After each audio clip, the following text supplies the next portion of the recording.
O perdão é um ato de cura. Ele nos livra da amargura e nos liberta da culpa. Em Mateus 18, de 23 a 27, tem uma parábola que diz o seguinte: um rei desejava acertar contas com seus servos. Quando começou o acerto, foi trazido à sua presença um que lhe devia uma enorme quantia de prata. Como não tinha condições de pagar, o Senhor ordenou que ele, sua mulher e seus filhos e tudo o que eles possuíam fossem vendidos para pagar a dívida. O servo prostrou-se diante dele e lhe implorou: tenha paciência comigo e eu te pagarei tudo. O senhor daquele servo teve compaixão dele, cancelou a dívida e o deixou ir. Essa parábola nos dá uma visão profunda de quão sombria é a falta de perdão.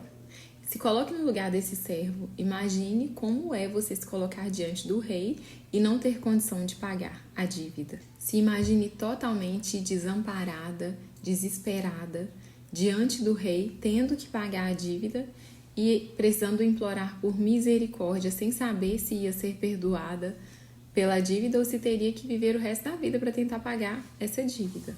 E o rei, com toda misericórdia, te perdoa por saber que você jamais teria condição de pagar toda essa dívida. Dessa forma, a gente vê que aquele fardo insuportável de carregar, aquele medo, aquela ansiedade, foi simplesmente perdoado pela bondade do rei.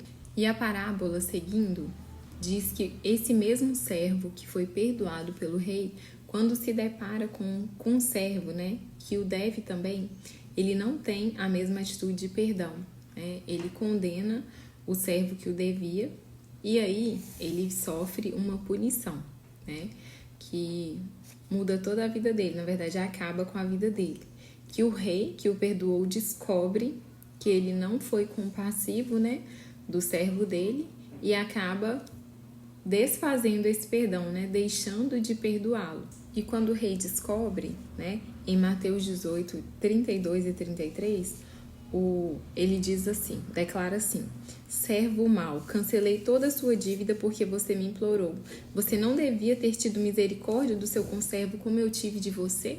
E nessa parábola nós podemos ver que o rei, é como se fosse Deus, o nosso Pai Celestial, que ele está sempre ali disposto, com o coração aberto a nos perdoar. Nós somos como o servo, e nossos irmãos, as pessoas, que estão ao nosso redor, são como o conservo. E aí a gente vê, como que Deus age quando a gente não é capaz de dar o perdão, que é o que ele, sempre nos dá. Quando nós não perdoamos, nós aprisionamos, a pessoa que nos feriu ou nos deve, que necessita de perdão, nós aprisionamos essa pessoa em um lugar de culpa, Ela sempre vai se sentir culpada. E nós acabamos também sendo condenados, a viver numa situação onde a gente jamais será capaz de pagar, porque se nós não perdoamos, nós não seremos perdoados também. E estou falando disso porque está na hora da gente retirar as correntes das pessoas que temos aprisionado por não sermos capazes de perdoar, É hora de liberar perdão, que nós tenhamos sabedoria para pedir ao Senhor que revele a nós quem nós estamos aprisionando, pela falta de perdão, e que a gente possa, assim, liberar perdão para essas pessoas, para que nós sejamos libertos e essas pessoas também, que nós sejamos fortes, perdoadores, assim como o nosso Rei, o nosso Senhor, sempre nos perdoa.